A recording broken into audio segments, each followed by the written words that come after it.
My name is Evie. I am 29 years old, and the night my life split in two started with a family dinner I never asked to attend.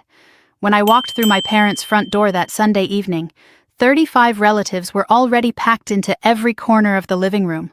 Folding chairs borrowed from the church, tables covered in matching white cloths, the smell of roasted meat and expensive wine. Every head turned to look at me, and not a single person smiled. No one said my name. No one got up to hug me. A few cousins glanced my way, then looked back at their plates like I was a delivery driver who had wandered into the wrong house. I should have turned around right then. Instead, I scanned the room for an empty seat and found one at the far end of the table, practically in the hallway, like it had been placed there on purpose. Food was already being passed around. No one offered me a plate. No one made room. I just sat there, invisible, listening to them laugh about promotions and baby showers and vacation homes. Every milestone I apparently did not qualify for. Then my mother stood up. She walked to the wall where all our family photos hung in matching silver frames, and she started pulling them down. One by one, every picture with my face in it. The glass clinked as the frames knocked against each other. She did not say a word until she reached the trash can they had placed right beside the table, like they had been waiting for this moment. She threw my photos in, turned to face the room, and said loud enough for everyone to hear that I was a leech who had sucked this family dry. My father did not tell her to stop. He looked straight at me and demanded I pay back every dollar they had ever spent raising me, that I was nothing but a wasted investment. My sister Brooke shoved her chair back, walked over, and physically pushed me toward the door. Her smirk was the same one she had worn since we were children. The same one that said she had won something I did not even know we were competing for. I did not cry. I did not argue. I did not beg them to explain. I picked up my bag from where I had dropped it, walked out the front door, and did not look back. They thought my silence meant surrender. They thought that was the end of it. They had no idea I had been quietly tracking what they were doing to my name for the past 3 months, and that this dinner was the last confirmation I needed to stop watching and start fighting. The drive back to my apartment in Phoenix took 45 minutes. I do not remember any of it. My hands were shaking on the steering wheel, but not from what they said, from what they had just confirmed. I was not their daughter anymore. I was a line item, a debt. Something they believed they owned the receipt for. When I got home, I did not turn on the television. I did not call a friend. I did not post anything online. I walked straight to my kitchen table, opened my laptop, and stared at the blank screen until my breathing slowed. Then I opened a new document and typed one sentence at the top in capital letters, so I would never forget why I was doing this. This is not about hurt feelings. This is about what they did to my name. The glow of the screen was the only light in the apartment. Outside, the city hummed along like nothing had happened. Inside, I was rewinding everything I thought I knew about my family. My mother is Patricia Mercer, 58 years old, senior real estate broker at one of the biggest agencies in Scottsdale, the kind of woman who sends Christmas cards with professional photos and always knows exactly how much everything costs. She has controlled the family finances for as long as I can remember. Her favorite thing to say when I questioned any decision was that she understood money and I did not. My father is Robert Mercer, 61, owner of Mercer and Sons Construction, a company his father started and he spent his whole life building. He is the kind of man who talks about pulling yourself up by your bootstraps while standing on a pile of other people's work. He has reminded me of what it cost to raise me at every major moment of my life, when I graduated, when I moved out, when I chose a career he did not approve of. My older sister Brooke is 34. She is the CFO of our father's company and the golden child who can do no wrong. Perfect grades, perfect husband, perfect house 3 streets away from our parents. She posts inspirational quotes on social media and has never once defended me in a family argument. We are the Mercers, the polished Arizona family with matching holiday sweaters and staged photos at every barbecue, graduation, and church event. Offline, we have always been something else entirely. When I was 22, I told my parents I was going into graphic design instead of joining the family business. My mother called it a phase and asked when I was going to get a real job. My father joked at Thanksgiving that I was the artistic one.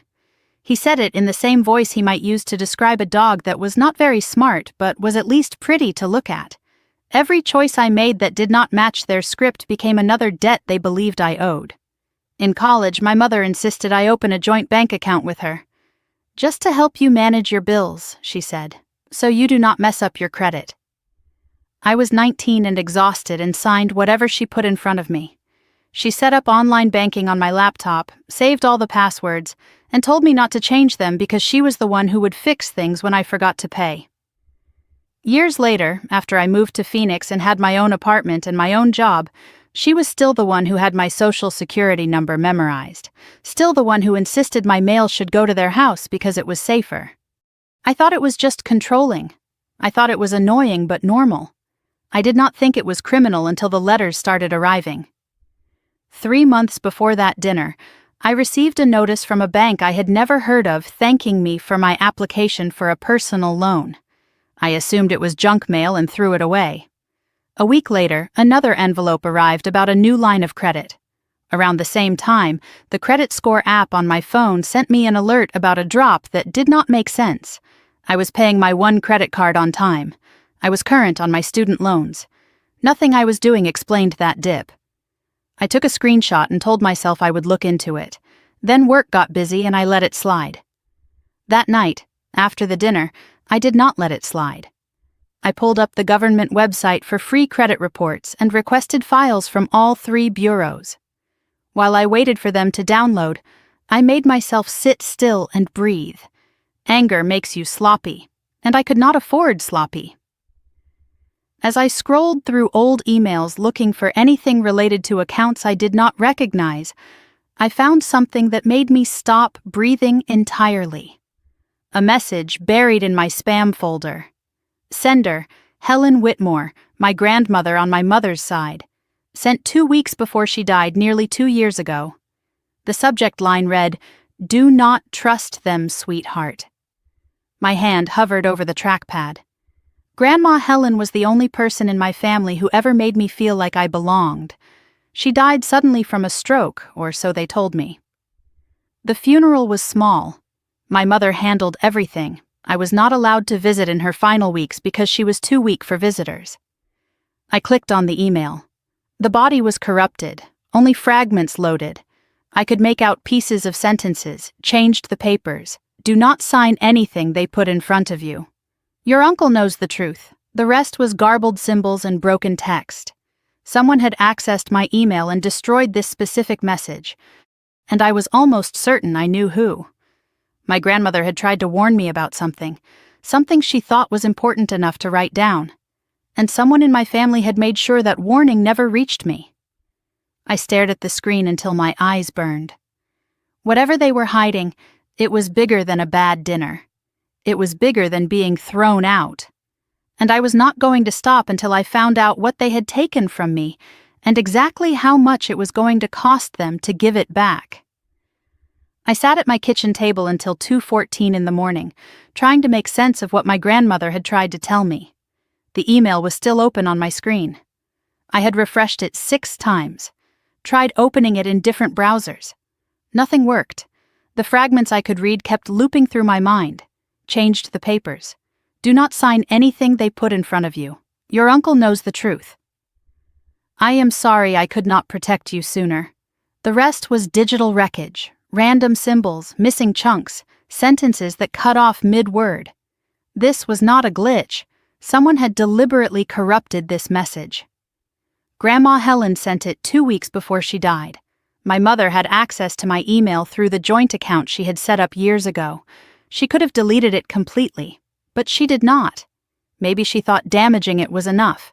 Maybe she never expected me to look this closely. The email mentioned my uncle. "Your uncle knows the truth." That meant Uncle Marcus, my father's younger brother. I had not seen him in 8 years. He was cut off from the family after some incident no one would explain to me.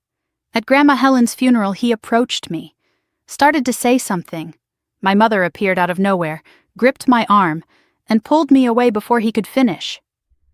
"Do not talk to him," she said. "He is not family anymore." I asked her later what happened between them. She told me he was a thief and a liar who had tried to steal from my grandmother years ago. They caught him. End of story. I believed her then. I had no reason not to. But now, staring at a corrupted warning from a dead woman, I was starting to wonder whose story I should have been listening to all along. I closed the email. I could not fix what was broken, but I could find what was hidden. I opened the government website for annual credit reports and requested files from all 3 bureaus: Equifax, Experian, TransUnion. While the system processed my requests, I made myself breathe slowly, in through my nose, out through my mouth. Anger makes you sloppy. I could not afford sloppy. Not now. The first PDF downloaded. I opened it and scrolled past the accounts I recognized.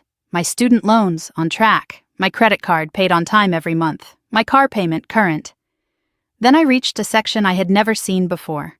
Accounts where I was listed as an authorized user or guarantor. My throat tightened. Account type: commercial business loan. Creditor: First Arizona Bank. Borrower: Mercer & Sons Construction, LLC. Guarantor: Evelyn Rose Mercer. Original amount: $400,000. Current balance: $412,716. Status: delinquent, 90+ days past due. I read it 3 times. My name, my social security number, my signature supposedly. I had never signed anything for Mercer & Sons. I had never set foot inside First Arizona Bank. I did not even know my father had a loan this size. But there it was. My name wrapped around a debt I never agreed to carry. The account opening date caught my attention. March 15th of last year. My birthday. The same birthday my mother told me they were not doing anything special that year. "Too busy with the company," she said. "Next year we will celebrate properly." I stayed in Phoenix that weekend because there was no reason to drive to Scottsdale for nothing. Now I understood. They needed me absent. They needed me distracted. They needed me anywhere except in a position to ask why someone was using my name to secure a $400,000 loan. I checked the other 2 credit reports. The same loan appeared on both. But there was more. A credit card I had never seen, opened 14 months ago. Balance: $11,400. Also delinquent.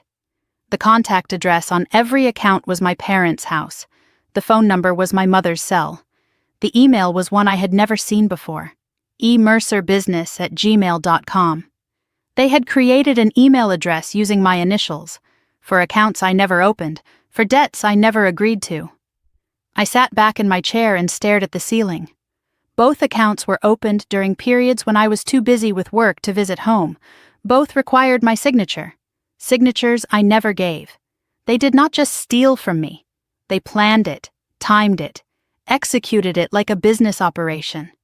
Something happens when betrayal stops being a feeling and starts being evidence. You stop hurting, you start hunting. I must have fallen asleep at some point because the next thing I remember is waking up on my couch with my laptop still open and sunlight cutting through the blinds. Monday morning, 6:47. My phone was on the coffee table. The screen looked like it had been through a war.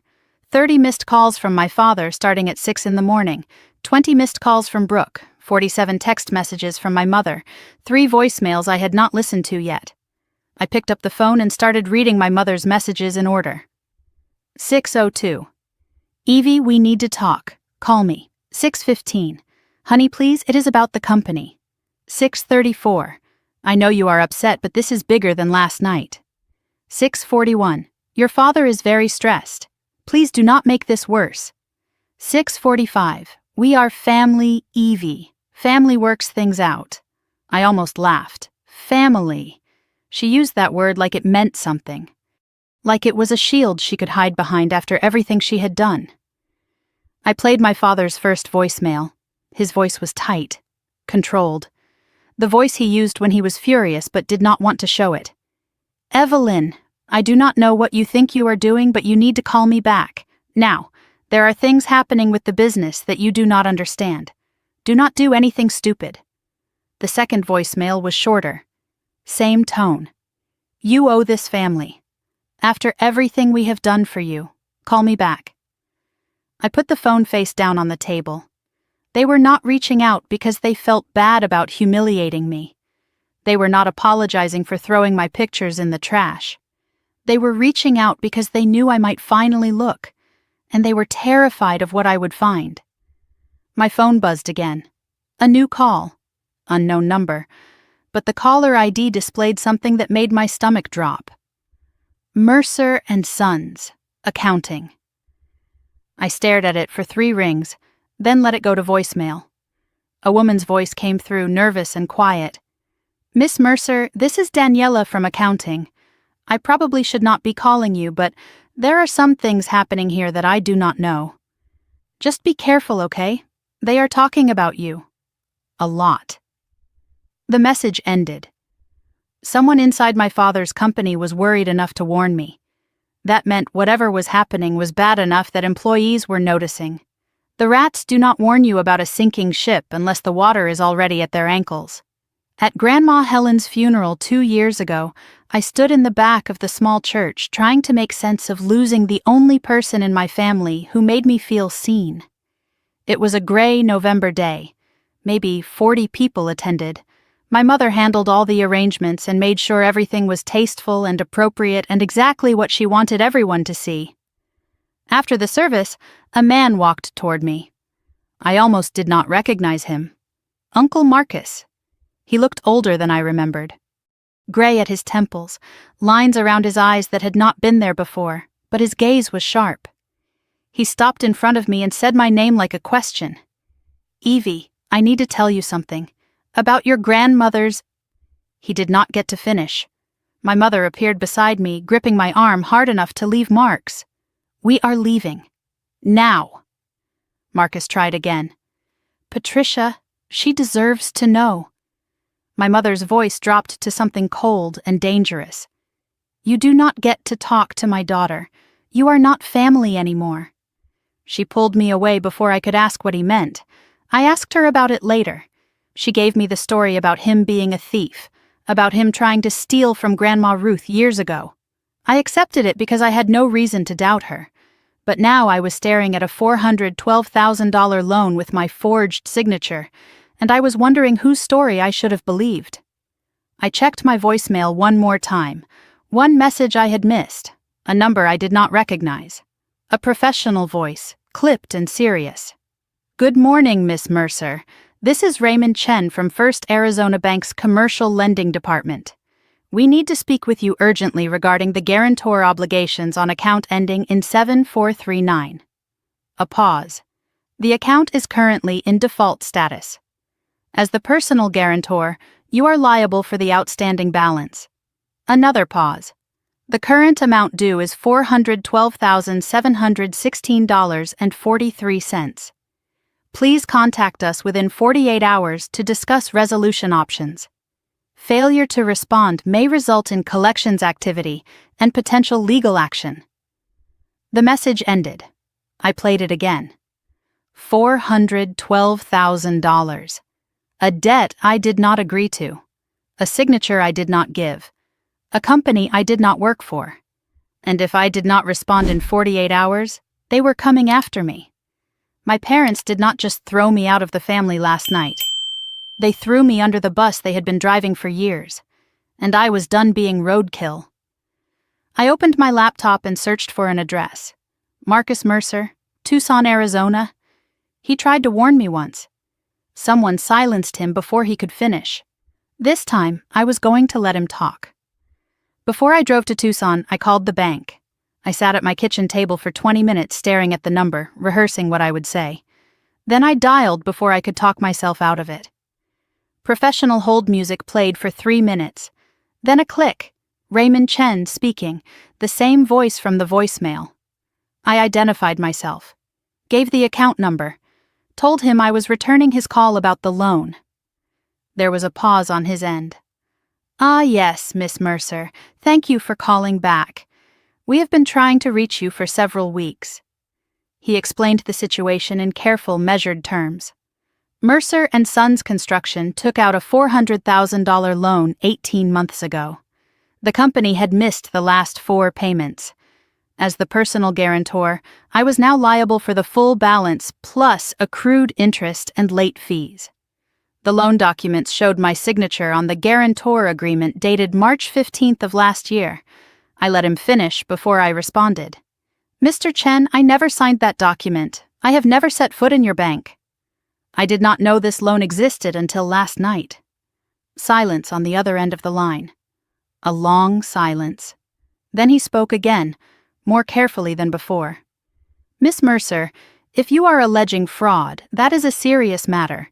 You would need to file a formal dispute and potentially involve law enforcement. I told him I understood, asked him to send me copies of every document with my signature on it. He agreed to email them within 24 hours. Before we hung up, he added something in a lower voice. Off the record, Miss Mercer. You are not the first person connected to this company to call with concerns. Just be careful who you trust. The line went dead. I sat there holding my phone, his words echoing in my head. Not the first person. That meant others had seen something wrong. Others had asked questions. I needed to find out what happened to them. The drive from Phoenix to Tucson took 2 hours. 2 hours of desert highway stretching in front of me.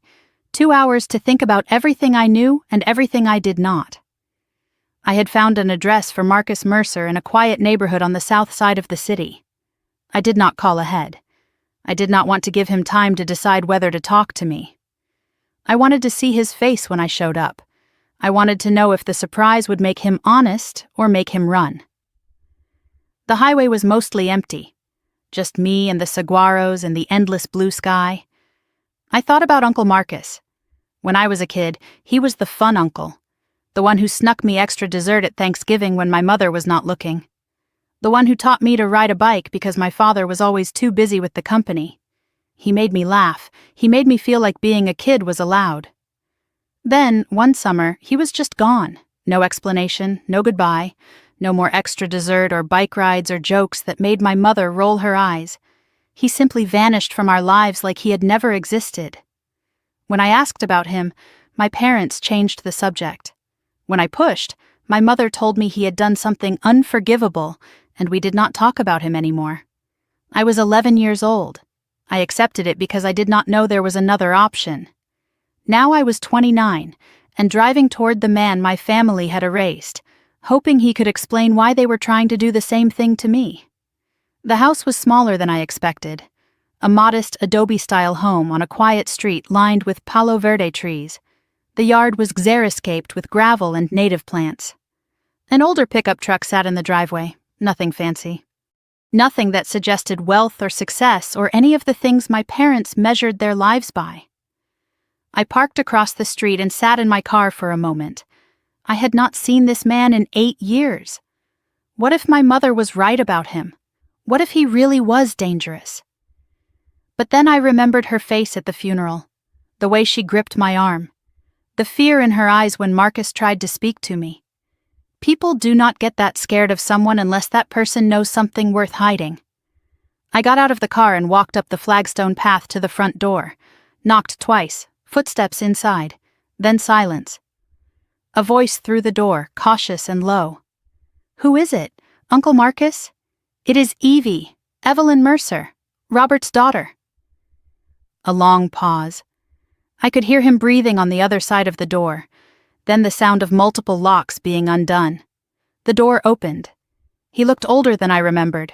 Gray at his temples, deep lines around his eyes. But when he saw me standing there, something shifted in his face. Not surprise, recognition, and something that looked almost like relief. "I wondered when you would finally show up," he said. "Come inside, Evie. We have a lot to talk about."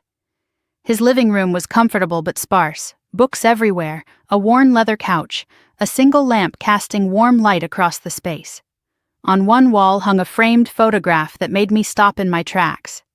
Grandma Helen. It was the only family photo I could see anywhere in the house. Marcus noticed me looking. She was the only one who believed me, he said, the only one who knew the truth. He offered me water. I took it. We sat across from each other, and I told him everything: the dinner, the photos in the trash, the credit reports, the $400,000 loan with my forged signature, the corrupted email from Grandma Helen. He listened without interrupting. His expression grew darker with each detail. When I finished, he was quiet for a long moment. Then he leaned forward in his chair. 8 years ago, I found something I was not supposed to find. I was helping Robert with some paperwork at the company, noticed some irregularities in the books, money moving in ways that did not make sense. I started digging and found a separate account, money being siphoned from the business into personal accounts. But that was not the worst part. He paused. I found withdrawals from your Grandma Ruth's accounts, large ones, regular ones. Patricia had power of attorney over Ruth's finances. For convenience, she said. She was using it to take money whenever she needed it. Your grandmother had no idea. She trusted Patricia completely. I asked what he did when he found out. I confronted them, demanded they stop, pay the money back, or I would go to the authorities. His voice went flat. Your mother looked me dead in the eye and said if I breathed a word of this, she would destroy me. Within a week, family members started getting phone calls. Patricia told everyone I was the one stealing from Ruth.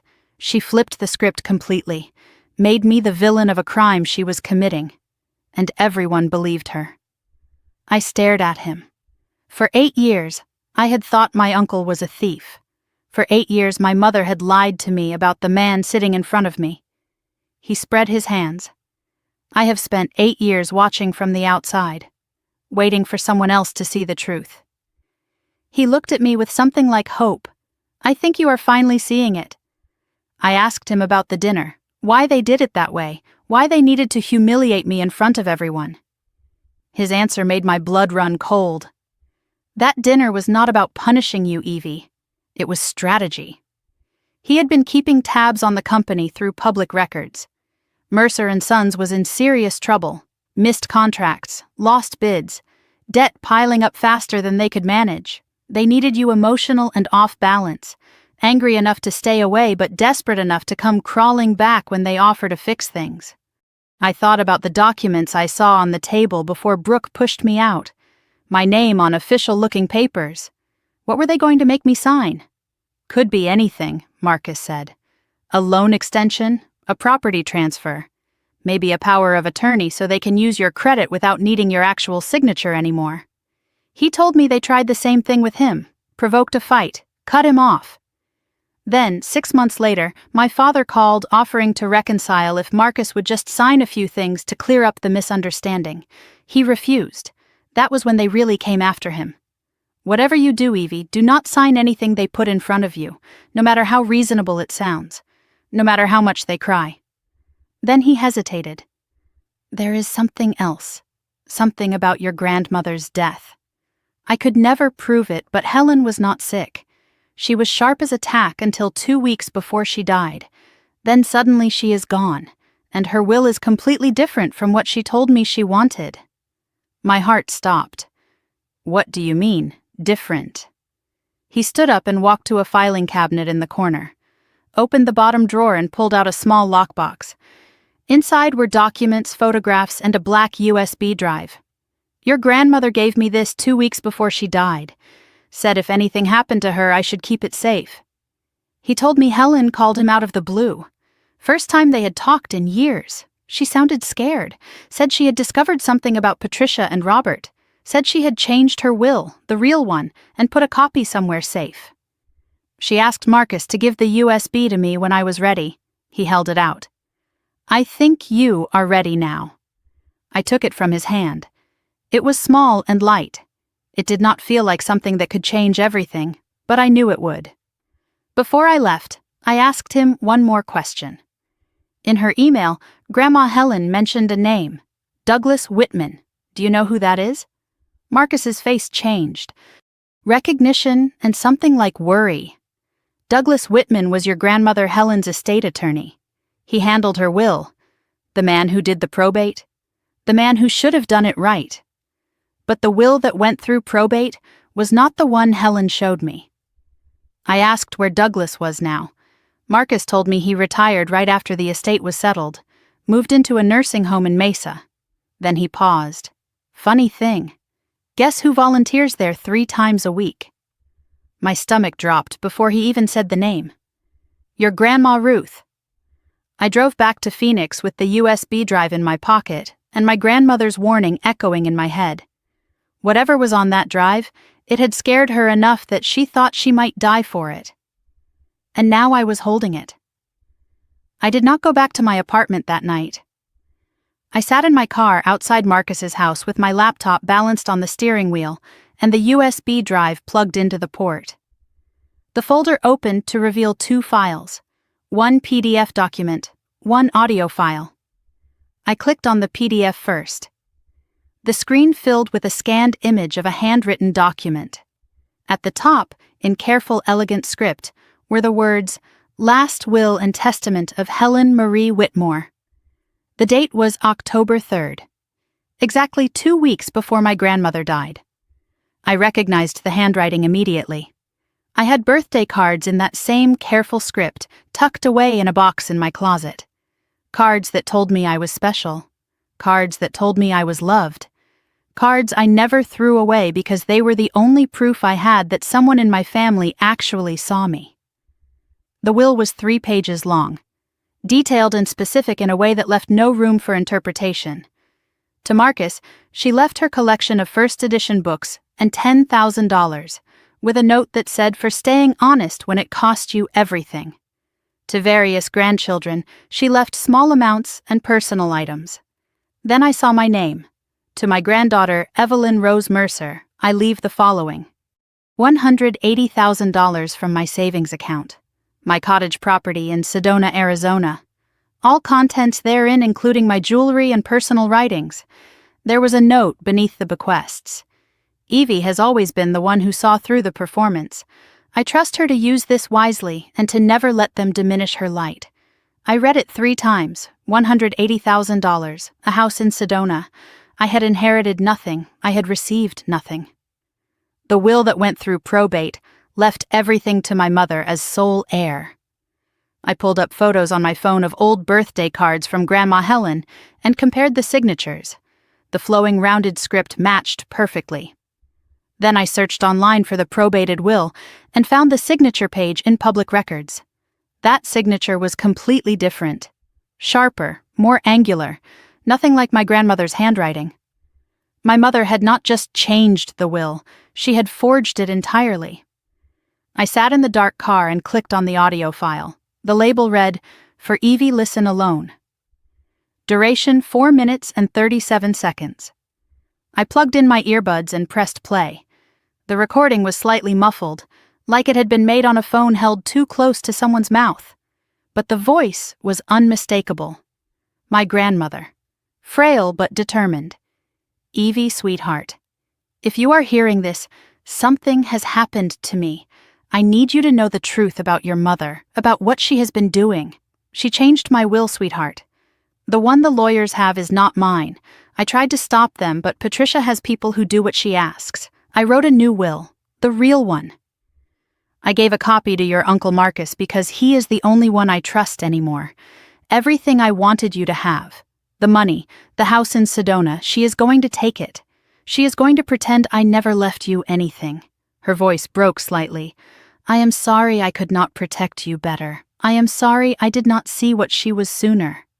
Do not let them make you small, Evie. You were always the brave one.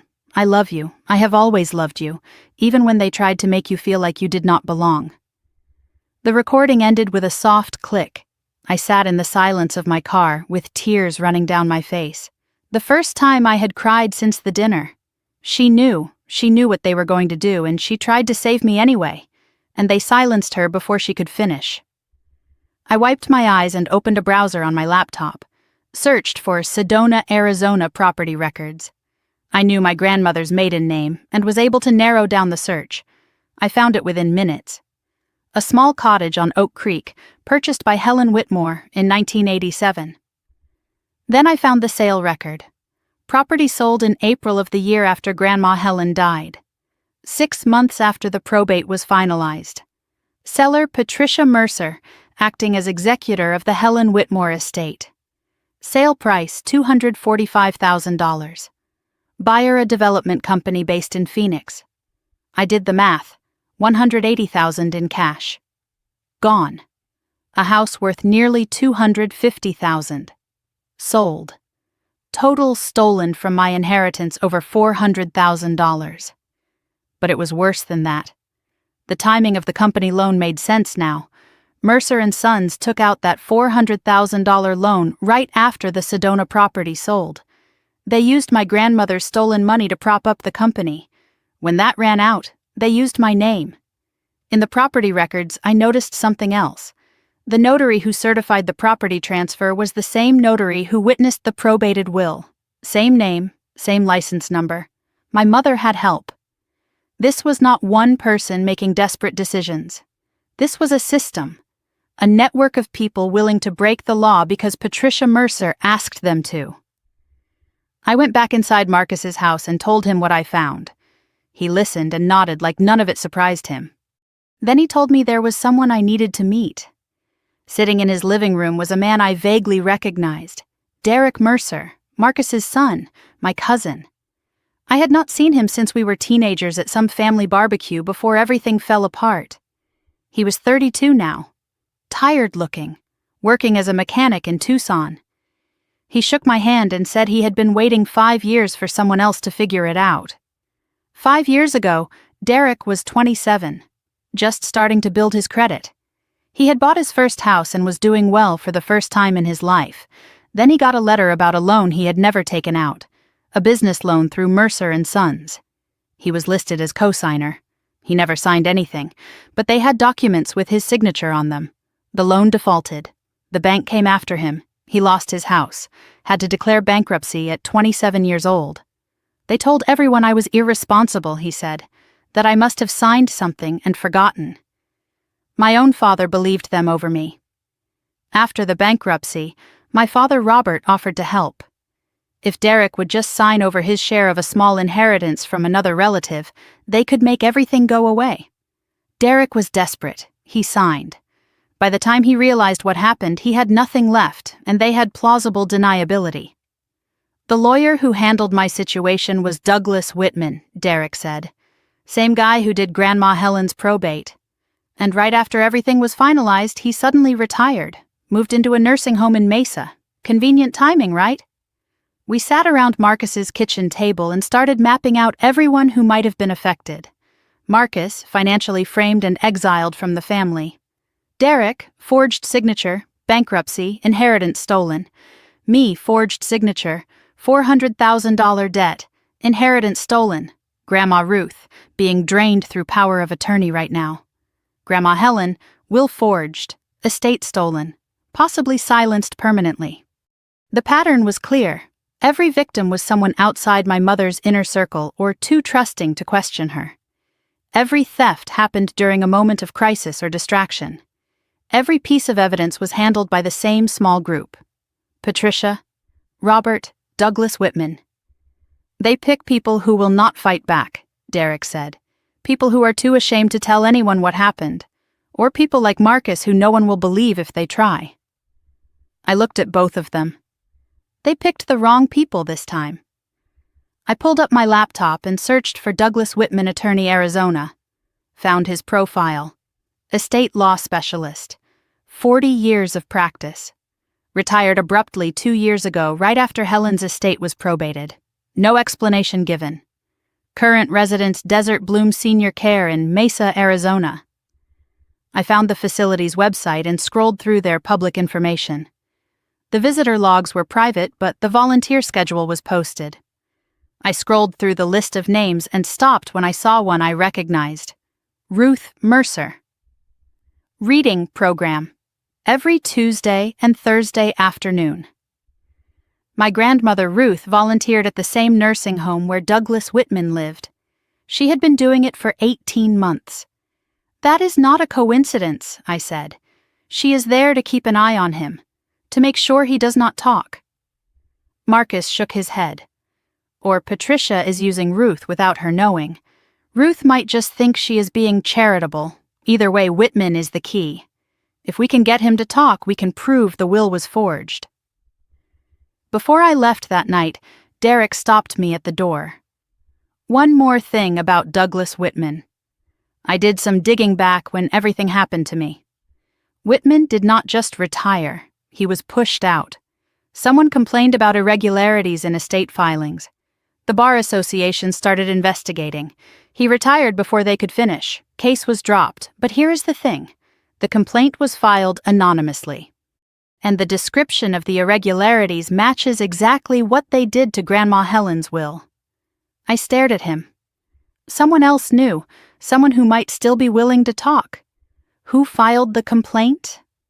I do not know. But the nursing home might have records. Someone who visited Whitman around the time the complaint was filed. I grabbed my keys. Then that is where I am going first thing tomorrow. That night I sat on my apartment floor surrounded by everything I had gathered in the past 48 hours.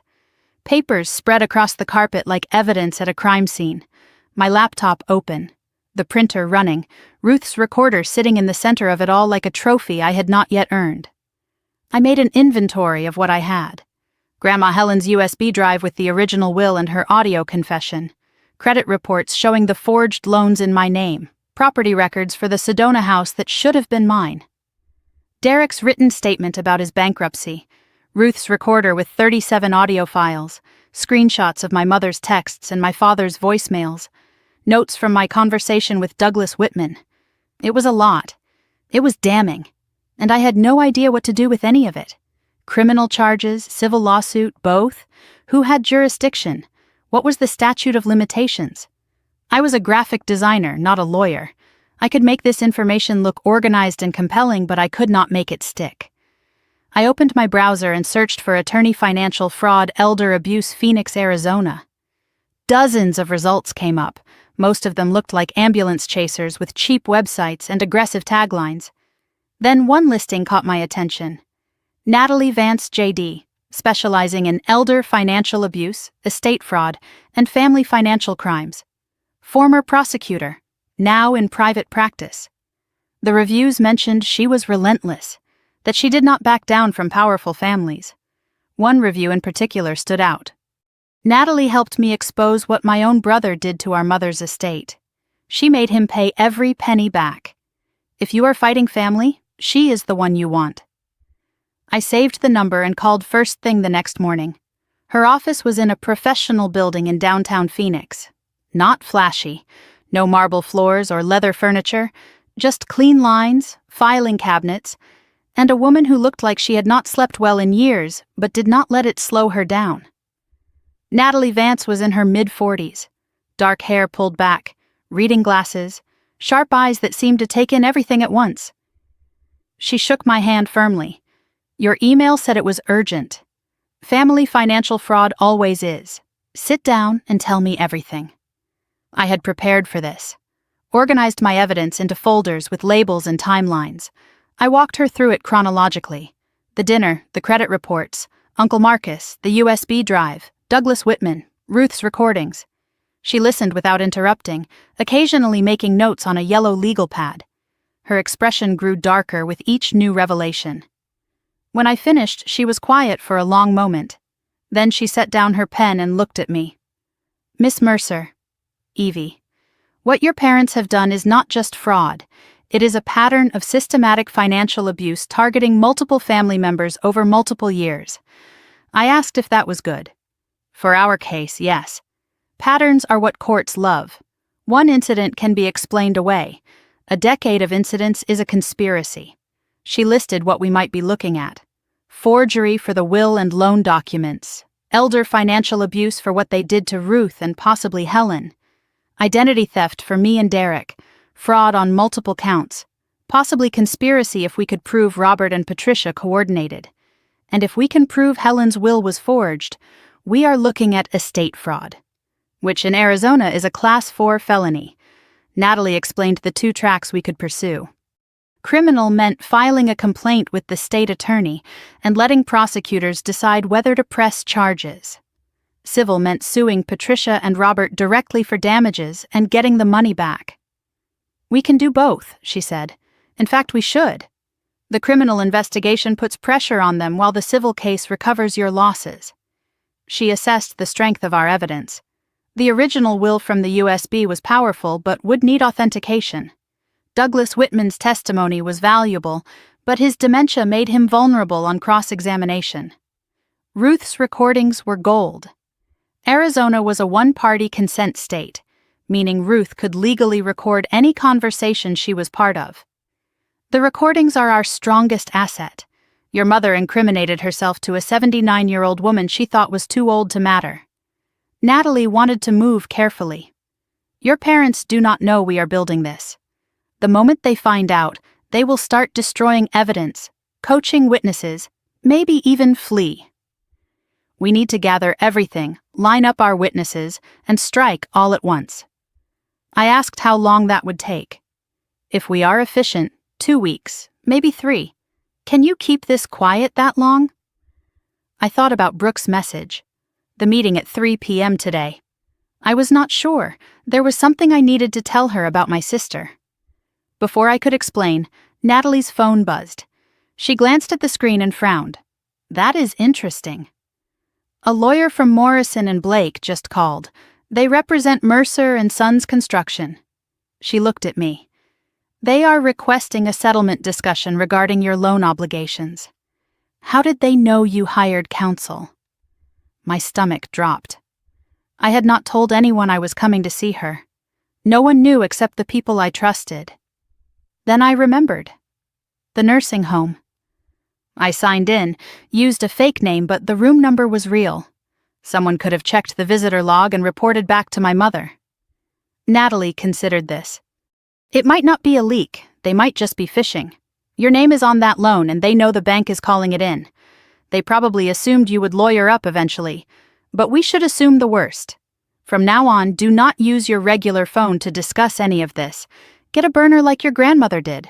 She paused. "Speaking of which, you said Ruth visits Douglas Whitman every Tuesday and Thursday. Has she been volunteering there longer than the recordings?" I thought back. She said she has been volunteering for 18 months. But she only started recording 6 months ago. That is a 12-month gap. What was she doing for the first year? I suggested maybe she was just being a good grandmother. Visiting family friends. Natalie's expression was skeptical. Or Patricia sent her there initially to keep tabs on Whitman. Ruth may have been their watcher before she became ours. Either way, we need to be careful. Ruth is our ally now, but she spent a long time on the other side. I defended her. She gave me the recordings. She warned me about Brooke. Natalie nodded. "I am not saying she is lying. I am saying trauma and manipulation can make people unpredictable. Trust her, but verify everything." I told Natalie about the warning from Ruth, that Brooke was being pressured to sign documents using her house as collateral.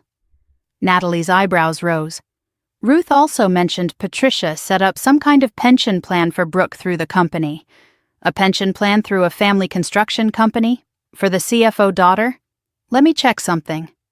She pulled up public business filings for Mercer and Sons on her computer, scrolled through corporate documents and registered retirement plans, typed, clicked, frowned deeper.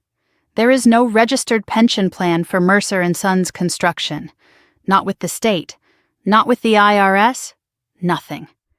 I felt the blood drain from my face. If Brooke has been contributing to a pension that does not exist, where has her money been going? Your parents may have been skimming from their own daughter for years, using the promise of retirement security to fund their lifestyle or prop up the company. I did the math out loud. Brooke has been CFO for 10 years.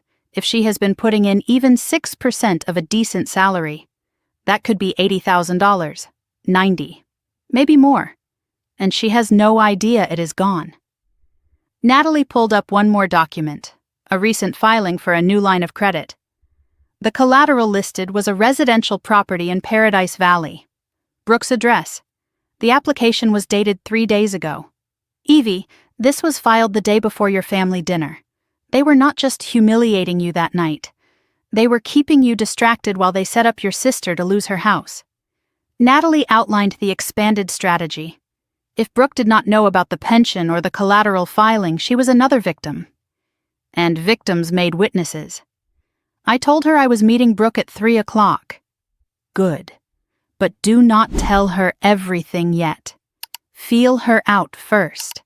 See if she is ready to hear the truth, or if she is still defending them. She gave me advice on how to approach it. Start with what Brooke would believe. The pension plan. Show her the absence of records. Let her do the math herself. People accept truths they discover better than truths they are told. She warned me about signs to watch for. If Brooke immediately defended Patricia, she was not ready. If she asked questions, she was processing. If she got angry at the right people, she might be an ally. And if she picks up her phone to call your mother while you are talking, leave immediately. With Brooke on our side, we would have 3 generations of victims. Testimony from the lawyer who committed the forgery. Recordings proving awareness and intent. Documentation of multiple fraudulent transactions. This is not just a family dispute anymore, Natalie said. This is a case that could put your parents in prison. I left Natalie's office and walked to my car. My regular phone buzzed in my pocket. I pulled it out and saw a text from my father. Evelyn, I know you have been talking to people. I do not know what lies Marcus has been filling your head with, but this ends now. You have until Friday to call me and work this out like family. After that, I will have no choice but to protect what is ours. Do not make me do something we will both regret. I read it 3 times. Protect what is ours. As if anything they had was legitimately theirs. Something we will both regret. A threat dressed up as fatherly concern. I screenshot the message and emailed it to Natalie, then I typed back 2 words. See you Friday. I deleted the thread and drove to meet my sister. The coffee bean on Camelback Road smelled like roasted beans and quiet anxiety. I pushed through the glass door at 3:02, a bell chiming overhead. Soft jazz played from hidden speakers. The afternoon crowd was scattered across mismatched tables, laptop workers, a few mothers with strollers, a couple sharing something on a phone screen, and in the back corner, facing the door like she was waiting for bad news, sat my sister Brooke. She looked different than she had at the dinner. No smirk, no superiority, just exhaustion carved into every line of her face. Dark circles under her eyes. Hair that was usually perfect now pulled back in a careless ponytail. She was gripping her coffee cup like it might try to escape. The golden child looked tarnished. I walked over without smiling, without any of the performance we usually brought to family interactions. I sat down across from her and for a moment neither of us spoke. The last time we had been this close, she was shoving me toward the door while our relatives watched. Brooke spoke first. I did not think you would actually come. I almost did not. Silence stretched between us. I know you hate me, she said. After what happened at the dinner, I do not hate you, Brooke. I just do not trust you. That is fair. She looked down at her coffee. I am not sure I trust myself anymore either. That was when I noticed her hands. She was not wearing her wedding ring. The tan line was still visible where it used to sit. Something else had happened that I did not know about yet. Something is wrong, Evie. At the company, with Mom and Dad. I know, she looked up sharply. You know? How much do you know? Probably more than you. But I want to hear what you have noticed first. She took a breath. I am the CFO. I am supposed to see the books. But for the last 6 months, Dad keeps certain accounts locked. Says they are executive level only. I found invoices for contractors that do not exist. Payments to vendors I have never heard of. When I asked questions, Mom told me I was being paranoid. That I should focus on my own work and let them handle the rest. She paused. Then 3 weeks ago, Dad asked me to sign some documents. Said it was routine. Refinancing, restructuring, normal business stuff. But when I read them, Evie, they wanted to use my house as collateral. My house. The one I bought with my own money. The one Kevin and I. She stopped. Touched the empty space on her ring finger. Kevin left 2 weeks ago. Said he could not watch me destroy myself for a family that did not care about me. I told him he was wrong. That family is everything." Her voice cracked. "Now I am not so sure." I opened my folder and pulled out the first document. "Brooke, I need to show you something. And I need you to look at it without defending them." She nodded. Her jaw was tight, but her eyes were focused. I slid the paper across the table. "This is a search of all registered retirement plans in Arizona associated with Mercer and Sons Construction." She looked at it, frowned. "It is blank. Exactly. There is no registered pension plan, not with the state. Not with the IRS. Nothing." Her face went pale. "That is impossible. I have been contributing to my pension for 10 years, 8% of every paycheck." "Where does that money go, Brooke?" "It goes to the company pension fund. HR sends me statements every quarter." "Statements from who?" The color drained from her face completely. "From Mom. She handles HR." I slid another paper across the table. I had my lawyer run the numbers. 8% of your salary over 10 years with conservative estimates.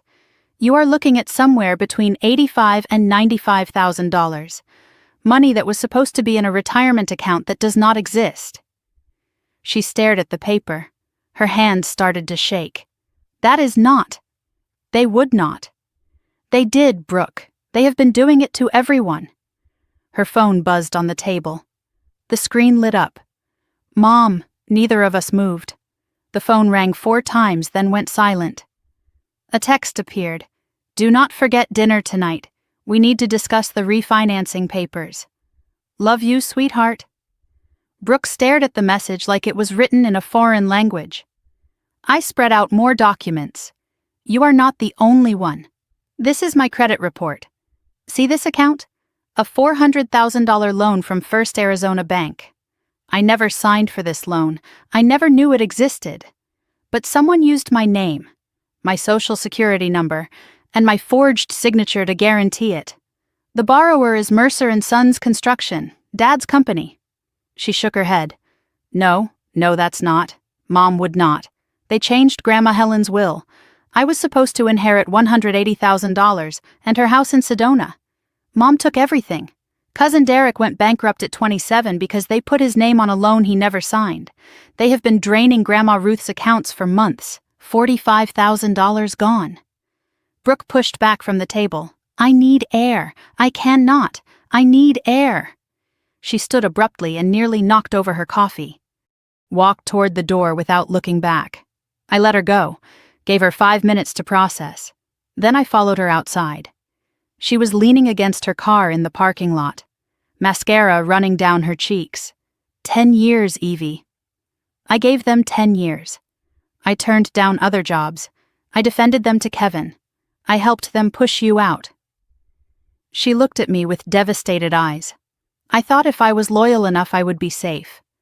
I thought being the good daughter meant something. It did not mean anything to them.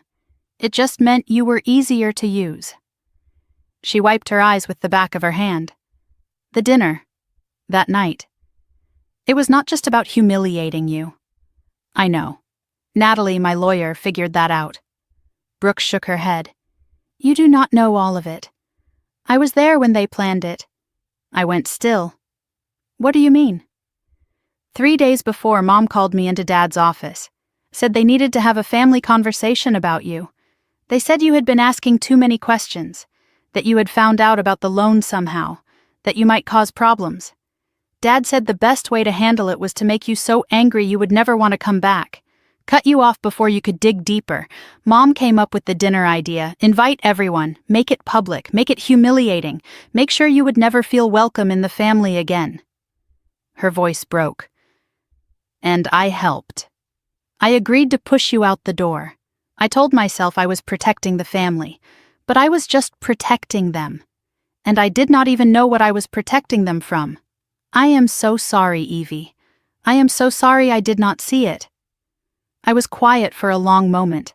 The anger was there. Of course it was there. But under it was something else.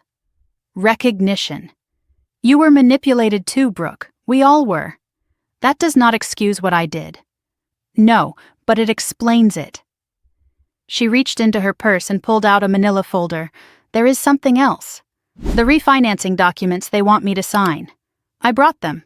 I was going to ask you what you thought. She handed me the folder. I think you should see what they are really asking for. I opened it. Multiple forms, legal language, signature lines. I scanned through looking for key terms. Then I found it. Brooke, this is not refinancing. This is a personal guarantee. What does that mean? It means if you sign this, you are personally liable for all of Mercer and Sons' debts. Not just your house. Everything you own. The company is failing. If it goes bankrupt, you go bankrupt with it. I flipped to the last page. 2 lines already signed. Robert Mercer, Patricia Mercer. 1 line blank. Brooke Mercer. They signed first. To make you feel like it was just a formality. They were going to make you their final parachute. When everything collapsed, you would be the one holding the bag. Something shifted in her face. The tears stopped. The confusion hardened into something colder. What do you need me to do? What? You have a lawyer. You have evidence. You are building a case. What do you need me to do to help? I studied my sister, looking for doubt, hesitation, any sign this was a trap. But all I saw was a woman who had just watched her entire life reframe itself. I need you to keep pretending for a little while longer. Go to dinner tonight. Act normal. Do not sign anything, but do not refuse outright.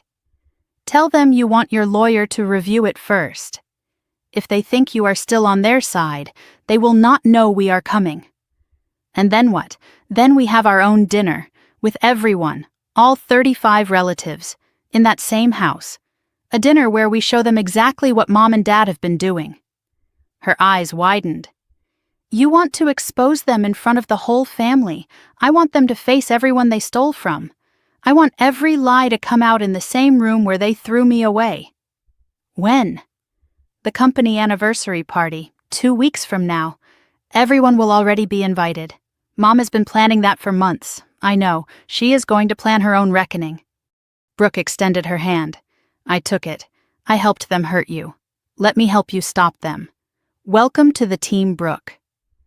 Before we parted, she stopped me. One more thing. The night before the dinner, I overheard Mom on the phone. She was talking about the Whitman situation. Douglas Whitman? The lawyer? I think so. She said something like he is getting too lucid. We need to make sure he does not talk to the wrong people. What did she mean? I do not know. But she sounded scared. I have never heard Mom sound scared before. Douglas Whitman was a threat to them. And when Patricia Mercer felt threatened, she acted. Brooke, I need you to go to that dinner tonight. Keep your eyes open. If they mention Whitman or Ruth or anything about handling problems, I need to know. I will text you. The burner phone. You know about the burner? Brooke almost smiled. Grandma Ruth is not as sneaky as she thinks. I saw her hide it in her knitting bag last month. I watched Brooke drive away, my sister, the one who pushed me out the door. Now my inside woman. Her warning echoed in my head. He is getting too lucid. We need to make sure he does not talk to the wrong people. I pulled out my phone and called Ruth's burner. Grandma, I need you to check on Douglas. Tonight. Make sure he is okay. What is wrong? I do not know yet. But I think they might be planning to silence him before we are ready. And if they get to him first, we lose our only witness who can prove the will was forged. Thursday evening, I stood at the head of Uncle Marcus's dining table, looking at the people who had become my unlikely army. Marcus sat to my left, arms crossed, face serious. Derek was beside him, tapping his fingers on the table like he could not wait to finally hit back. Grandma Ruth had taken the chair nearest the door, her knitting bag at her feet with the recorder hidden inside. And on the laptop screen propped against a stack of books, Brooke's face glowed from the front seat of her car, parked outside a grocery store so no one at home would overhear. This is everyone, I said. This is our team. I looked at each of them. In 10 days, Mom and Dad are hosting the company anniversary dinner. 35 family members, the same house, the same room where they threw me out. That is where we end this." Marcus leaned forward. "What exactly are we ending? Their lies, their control, their ability to keep doing this to anyone else." I laid out the plan. The anniversary dinner was already scheduled. My mother had been planning it for months. It was supposed to be a celebration of everything she and my father had built. Instead, it would be a reckoning for everything they had stolen. Brooke would convince our parents that I wanted to reconcile, that I was broken and desperate and ready to sign whatever papers they put in front of me. This would give me a reason to be there without raising suspicion. Once everyone was gathered, we would reveal everything. "They made a spectacle of throwing me out," I said. "We are going to make a spectacle of exposing them." Ruth spoke up from her chair. "I checked on Douglas last night like you asked. He is fine for now, but there was a new visitor on the sign-in sheet, someone named James Patterson. I asked the nurses. No one remembers seeing him, a fake name, someone checking on Whitman who did not want to be identified." The list of people who might want to keep tabs on a dying witness was very short, and my mother's name was at the top. We spent the next hour assigning roles. Brooke would maintain cover as the loyal daughter, feed us information about our parents' movements and plans, plant the idea of inviting me to the anniversary dinner as a family healing moment. "Make them think they have won," I told her. Ruth would continue volunteering at the nursing home. Be Patricia's eyes on Whitman while actually being ours. She would bring her recordings to the dinner, ready to play when the moment came. "You have been underestimated your whole life, Grandma," I said. "Use it." Marcus would stay hidden until the dinner itself. His appearance after 8 years of exile would be a shock that would throw my parents off balance. He would prepare his testimony about what he discovered and help me compile the evidence into something undeniable. "You were the first one they silenced," I told him. "You will be the first one who speaks." Derek would write a detailed statement about his bankruptcy, the forged signature, the shame he carried for years thinking it was his own fault. He would also reach out quietly to other cousins who might have been affected. "I was on Thanksgiving calls last year," he said. 3 different cousins mentioned weird loan letters. I thought they were just bad with money. Natalie would prepare the evidence packet for both the criminal complaint and civil suit. She would be present at the dinner but unannounced. Arriving after the reveal, began to serve my parents with legal papers in front of everyone. Nothing says caught like getting served at your own party. Friday morning, Brooke made her first move. I listened via speakerphone from Marcus's house as she called our mother. Patricia answered on the second ring, her voice bright and expectant. "Brooke, honey. Did you sign the papers yet?" "Not yet, Mom, but I have news. I talked to Evie." The brightness in Patricia's voice vanished. "You what?" She called me. "She is a mess, Mom, crying, apologizing. She knows she went too far. She said she wants to make things right. She asked if there is any way she could come to the anniversary dinner." Silence on Patricia's end. I could almost hear her calculating. "She wants to come to the dinner? She said she is ready to sign whatever Dad needs. She just wants to be family again." Another pause. Then Patricia's voice shifted. Warmer, almost excited. "Well, I suppose everyone deserves a second chance. I will talk to your father. But Brooke, make sure she knows the terms. She signs the papers, she apologizes to everyone, and she never brings up any of this nonsense about loans or wills again. I will tell her Mom." "Good girl. I always knew you were the sensible one." The call ended. Brooke's face appeared on the laptop screen. She bought it. Marcus nodded slowly. "She bought it because she wants to believe it. She wants you defeated. Then let us give her the defeat she is expecting. Right up until we do not." I spent the next several days locked in Marcus's spare room building a presentation. If there was one thing I knew how to do, it was take complicated information and make it impossible to look away from. I designed it clean and devastating. Slide 1 showed the 2 wills side by side, with Helen's real signature next to the forged one. Slide 2 displayed my credit report with the $400,000 loan annotated and highlighted. Slide 3 presented Derek's bankruptcy filing with a timeline of the false loan. Slide 4 showed Ruth's bank statements, with $45,000 drained over 6 months. Slide 5 revealed Brooke's missing pension, the fund that never existed. Slide 6 displayed the collateral filing trying to use Brooke's house. Slide 7 contained an audio excerpt from Ruth's recordings with Patricia's own voice, admitting to arrangements. Slide 8 was Douglas Whitman's confession, written and notarized. The final slide listed every potential charge: forgery, fraud, elder abuse, identity theft, no fancy graphics, no emotional manipulation, just facts, dates, numbers, documents. The truth does not need decoration, it just needs to be seen. The logistics came together piece by piece. The dinner would be at my parents' house in Scottsdale, same living room where I was humiliated, same wall where my photos were torn down. Brooke confirmed that a projector was already set up for a company slideshow Patricia had planned. She would make sure it was connected to the Wi-Fi so I could cast to it from my phone. The timeline was precise. 6 p.m. guests arrive for mingling and drinks. 6:30, Patricia's planned speech about the company's success. 6:35. I arrive late, making an entrance. 6:40. Patricia asks me to say a few words. 6:41. I take the floor and do not give it back. We had backup plans for everything. If the projector failed, Derek had printed copies of key documents in his jacket. If Patricia tried to shut it down, Ruth would step forward with the recordings. If they tried to remove me physically, Natalie would be waiting outside with police on standby.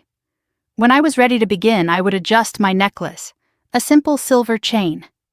That was Marcus's cue to enter through the back door. His appearance alone would throw my parents off balance. That evening, my regular phone buzzed with a text from an unknown number. Be careful. They know something is coming. A friend. No name, no other details. Someone else knew what was happening. But whose side were they on? The night before the dinner, I could not sleep. I stood at my apartment window looking at the parking lot below. A car I did not recognize was parked across the street. Engine off, lights off, but someone was sitting in the driver's seat, watching. I squinted at the license plate. Mercer and Sons Fleet Vehicle number 7. They had someone surveilling me. I texted Brooke. Someone is watching my apartment. Company car. Her reply came quickly. Dad mentioned keeping tabs on you yesterday. I thought he meant checking your social media. It was more than that. I called Natalie. She told me not to abort. If they were certain about what we were planning, they would have done more than watch. They were nervous, not sure. Nervous people make mistakes. I packed an overnight bag and drove to a hotel near Marcus's house. Paid cash. Used a fake name. Texted the team that I was off the grid until the dinner. Radio silence unless emergency. Saturday morning I woke to my burner phone buzzing. Brooke's name on the screen. I answered immediately. What is wrong? Her voice was hushed and tense. Dad just asked me if I have talked to you recently. Like specifically in the last week. What did you tell him? I said just once to confirm you are coming tonight. He seemed satisfied but Evie, the way he looked at me, like he was trying to figure out if I was lying. He suspects something. Maybe, or maybe he is just paranoid. Either way, be careful today. Do not go anywhere predictable. I processed this. Robert had always been the strategist. Patricia handled emotions. Robert handled threats. If he was questioning Brooke, he was not sure about her loyalty. That meant he was not sure about anything. He is grasping, or he is testing me to see how I react. Either way, we stick to the plan. See you tonight, Brooke. See you tonight. And Evie? Yeah? I am glad I am on this side now. The view is clearer. I showered and dressed carefully. Not fancy, not trying to impress anyone, but put together. Professional. Someone who meant business. I downloaded the presentation to my phone and tested the casting feature twice. Checked the backup USB drive in my pocket. Confirmed with Natalie that police were aware and would be in the area ready if needed. Marcus texted that he would be at the back door by 6:15. Derek confirmed the documents were in his jacket. Ruth said her recorder was charged and she would be in the living room before anyone else arrived. Brooke sent one final message. The projector is set up. They tested it this morning for Mom's slideshow. It works. I sent one last text to the group. Tonight we take back what they stole. Not just money, our names, our dignity, our family. Then I pulled into the neighborhood I grew up in. McMansions with perfect lawns, matching mailboxes, American flags. My parents' house at the end of the cul-de-sac was already lit up, cars lining the street. The family was gathering. I parked 3 houses down out of direct sight. Through the windows I could see people moving inside, laughing, holding drinks. My phone buzzed. A text from another unknown number. Different from before. The projector password was changed this morning. It is Legacy 2024. You are welcome. D. Someone inside was helping me. Someone whose name started with D. Daniela. The accountant who warned me the first week. She was still watching, still on my side. I got out of the car, walked toward the house where everything began. Time to end this. I stood on the front porch of my parents' house for the second time in 2 weeks, the same door I had walked out of in silence. Inside I could hear the murmur of voices, clinking glasses, laughter that sounded rehearsed. Through the frosted glass panels, I saw shapes moving. 35 relatives gathered to celebrate a company built on stolen money and forged signatures. The last time I was here, they threw me away. This time I was throwing the first punch. I did not ring the bell. I walked straight in. The foyer opened to the living room packed with familiar faces. Same folding chairs, same borrowed tables, same people who had watched my mother throw my photographs in the trash without saying a word. Conversations stuttered and stopped as people noticed me. A few relatives looked uncomfortable. Others seemed surprised I would dare show up. My mother appeared from the kitchen with a wine glass in her hand. Her face cycled through shock, then anger, then settled on a practiced smile. "Evelyn, you came." She crossed the room with her arms open for a hug. I accepted it stiffly. Part of the act. She whispered in my ear. "Remember our agreement. Smile, sign, and this all goes away," I whispered back. "I remember everything, Mom." I pulled away with my smile fixed in place. I am ready to say my piece. My father emerged from his study with his tie loosened and a drink in his hand. He looked at me like a problem he thought had been solved. "Evelyn, Brooke said you wanted to make things right." "I do, Dad. I have had time to think about what matters." His eyes narrowed, searching for the lie. I kept my face neutral and open. Defeated. Exactly what he wanted to see. "Good. That is good. We will talk after dinner." He produced a folder from nowhere. The same refinancing papers Brooke had shown me. "Since you are here, might as well take care of this now. Save everyone time." He opened to the signature page, his and Patricia's signatures already there, Brooke's line still blank, and a new line with my name printed underneath. Just a formality, family helping family. He held out a pen. I took it, looked at the papers, then set the pen down. "Of course. But I would like to say a few words first. Clear the air in front of everyone." Patricia stepped in quickly. What a lovely idea. Everyone would appreciate that. She was already imagining the public apology, the restoration of order. Robert let her speak. Then she can sign. He nodded. "Fine, make it quick." Patricia clapped her hands. "Everyone! Evelyn has something she would like to share. Let us give her our attention." The room went quiet. 35 faces turned toward me. I walked to the spot by the fireplace. The same wall where my photos had been torn down. The projector screen was already lowered for Patricia's planned company slideshow. "Thank you all for being here. I know the last time I was in this room did not end well." I paused. "Before I say anything else, I want to show you something." I pulled out my phone and opened the casting app, typed in the password Daniela had sent me, Legacy 2024. The projector flickered to life. Patricia's face changed. "What are you doing?" "Making sure everyone understands what they are really celebrating tonight." The first slide appeared. 2 documents side by side. On the left is my grandmother Helen's original will. On the right is the will that was probated after her death. Notice anything different? I zoomed in on the signatures. These signatures do not match, because the one on the right is a forgery. Murmurs rippled through the room. Patricia's face went white. "Turn that off. Turn it off right now." "I am just getting started, Mom." The second slide appeared. "This is my credit report. See this account?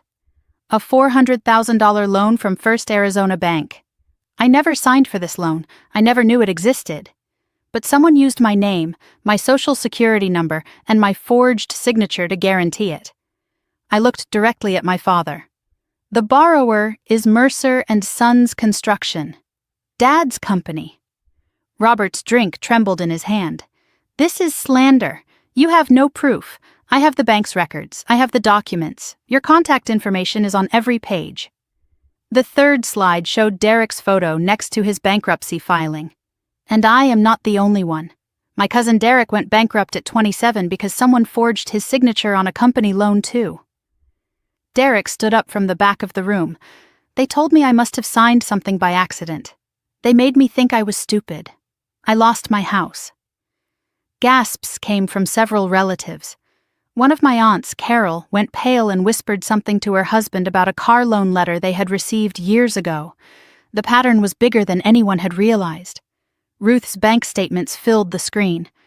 But it gets worse. Grandma Ruth has had $45,000 drained from her accounts in the last 6 months. She has power of attorney documents she does not remember signing. Ruth stood slowly, supported by her cane. "I trusted my daughter-in-law. I trusted my son. They have been stealing from me. I am 79 years old. That money was supposed to be for my care." The next slide showed information about Brooke's pension. "And then there is Brooke." Patricia tried to interrupt. "Leave your sister out of this." Brooke has been contributing 8% of her salary to a company pension plan for 10 years. That pension plan does not exist. There is no registration, no account, nothing. Approximately $90,000. Gone. Brooke stepped forward from near the kitchen. "I found out 3 days ago. I have worked for this company since I graduated. They have been stealing from me the whole time." Patricia's mask finally cracked. "Brooke, you do not know what you are saying. I know exactly what I am saying, Mom. For the first time in my life, I actually do." The next slide displayed the collateral filing. And just to make sure Brooke could not escape when everything collapsed, 3 days before that dinner where you threw me out, Dad filed paperwork to use Brooke's house as collateral for a new loan. Without her knowledge, without her consent, you were going to make your own daughter homeless to save yourselves. A commotion came from the back of the house. Heads turned. Through the kitchen doorway walked Uncle Marcus. 8 years since anyone in this room had seen him. Patricia's voice went shrill. "What is he doing here? Robert, get him out." Robert did not move. He could not.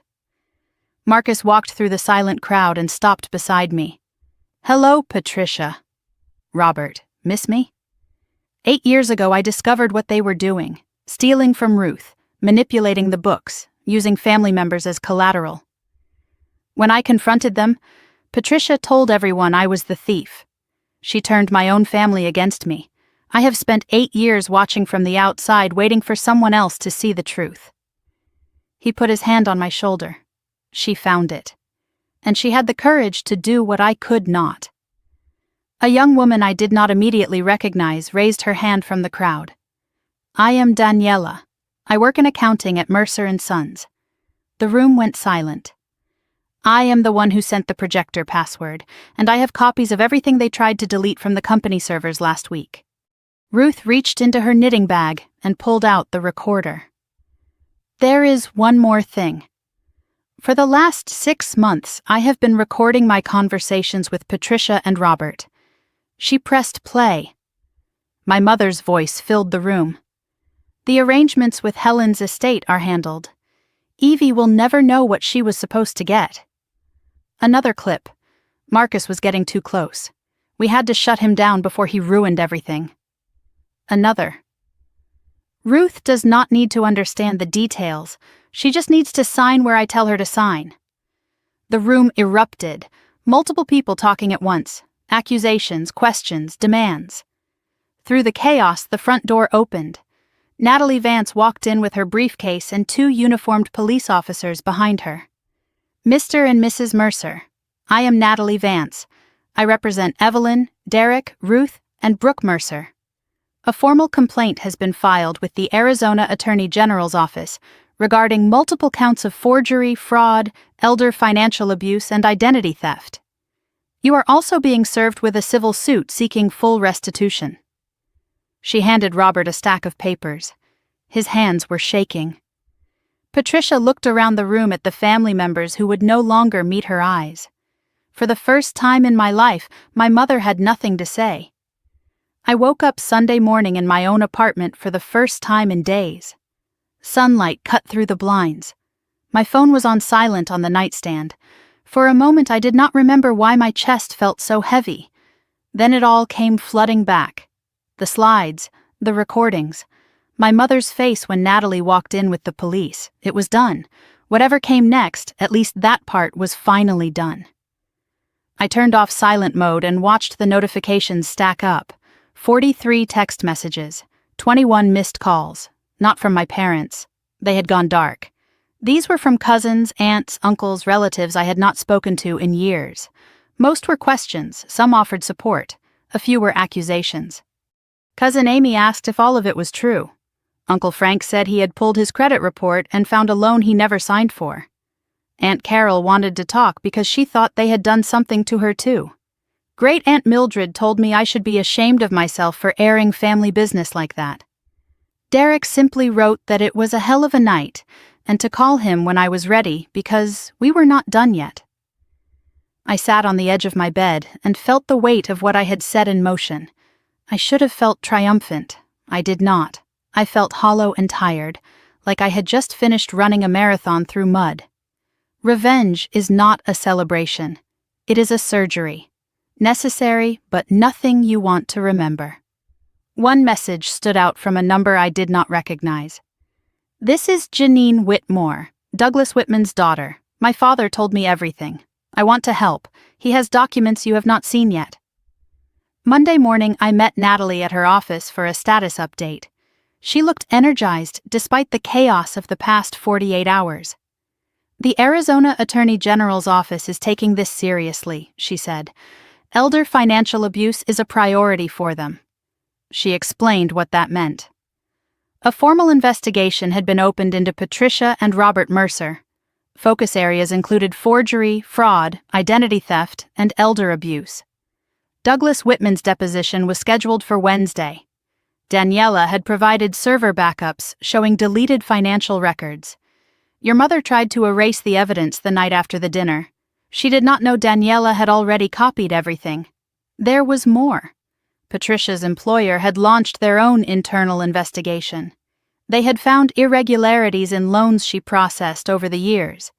Several clients with strong relationships to Patricia had accounts that did not add up. This was not just about our family anymore. There might be other victims, people outside the family who trusted her professionally. The dominoes started falling faster than I expected. Tuesday morning, Brooke texted me. Mom was fired, escorted out of the building. The credit union did not wait for the criminal investigation. Internal review found multiple policy violations. Patricia's real estate license was suspended pending investigation. 23 years at that company gone in one morning. Wednesday was worse for my father. First Arizona Bank called the loan. $412,000 due immediately. Mercer and Sons could not pay. Robert received notice that the company was being placed into receivership. Decades of work, his father's legacy, his identity, all of it crumbling. More victims emerged every day. Aunt Carol confirmed that a car loan had been taken in her name 3 years ago. Uncle Frank discovered a second mortgage on his property he never agreed to. A distant cousin in Flagstaff called Natalie because she had been listed as guarantor on equipment financing she knew nothing about. Every time we pulled a thread, 3 more victims appeared. Douglas Whitman gave his deposition Wednesday afternoon. I attended virtually, watching on Natalie's laptop. He was frail but lucid. He told everything. How Patricia found his old misconduct and threatened to expose him. How he forged Helen's will under duress. How he had lived with the guilt for 2 years. "I knew it was wrong," he said. "I did it anyway. I do not expect forgiveness. I just want the truth on record." When he finished, he looked directly at the camera. "Tell Evie I am sorry.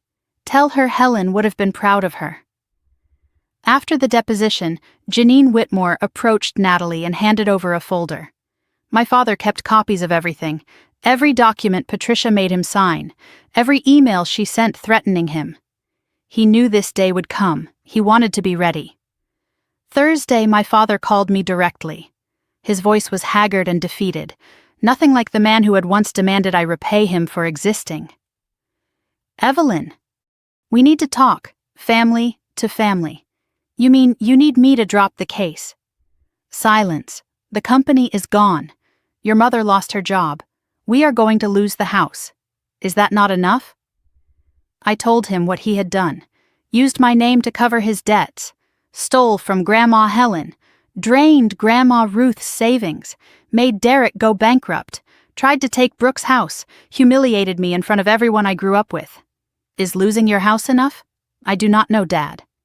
Was any of that enough for you when you were doing it to us? He did not have an answer. I hung up. Patricia took a different approach. She called relatives one by one, trying to rebuild sympathy. Evie has always been troubled. She twisted everything out of context. We were just trying to keep the family together during hard times. Most of the relatives were not buying it anymore. The ones who might have believed her had already checked their own credit reports. Friday, Natalie called me to her office. Daniela was there with her laptop open. I found something else, something they really did not want anyone to see. A spreadsheet hidden in a folder labeled personal, names, dates, amounts, property addresses, a master list of everyone Patricia and Robert had used as collateral or guarantors. Not 6 people, not 10, 23 family members across 15 years. They had treated the whole family like a bank they could withdraw from whenever they needed. One entry caught my eye. Ruth Mercer, property address I did not recognize. Amount $320,000. Status pending. They were planning to sell Grandma Ruth's house next. A week later, Robert and Patricia's attorney contacted Natalie requesting a settlement. Full restitution of my inheritance, removal of my name from all loans, no admission of guilt. In exchange, I would drop all claims and sign a non-disclosure agreement. Natalie presented it to me fairly. It is not a bad offer financially. You would get your money back. But Ruth does not get anything. Derek does not get anything. The 23 other victims do not get anything, and they walk away pretending none of this happened. I told her to make a counteroffer.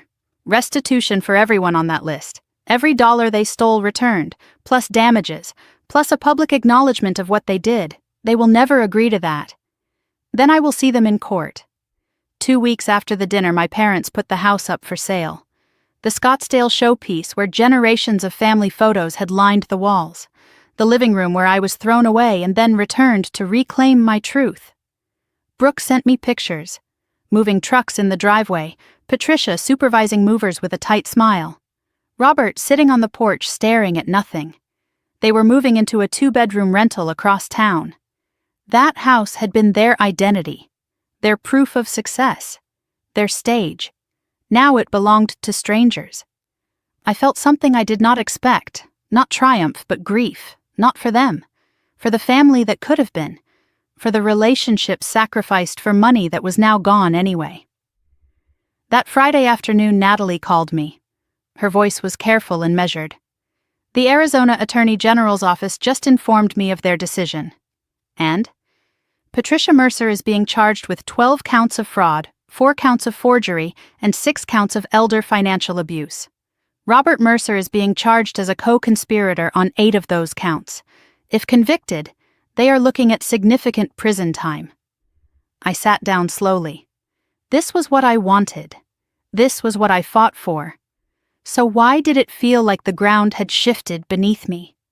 When is the arraignment? Monday, It will be public. The press will probably pick it up. My parents were going to be on the news. As defendants. Brooke texted me that night. Mom just called me screaming. Says she is going to fight this. Says we will all be sorry. I read it twice. Typed back. Let her fight. The truth already won. 4 months after the dinner, I sat in the gallery of a courtroom I never imagined I would see. Wooden benches, fluorescent lights, the smell of old paper and anxiety. Beside me sat Brooke, Ruth, Marcus, and Derek.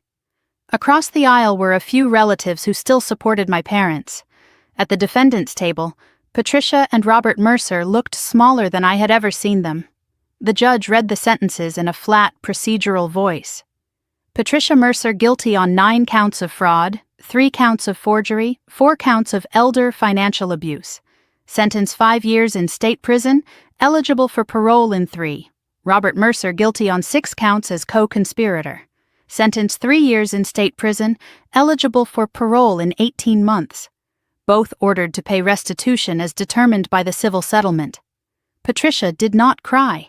She stared straight ahead with her jaw tight. Robert's head dropped, his shoulders shook once then went still. Neither of them looked at me. I did not need them to. I thought I would feel something huge. Victory, closure, relief. Instead, I felt like I was watching strangers receive consequences for crimes committed in someone else's family.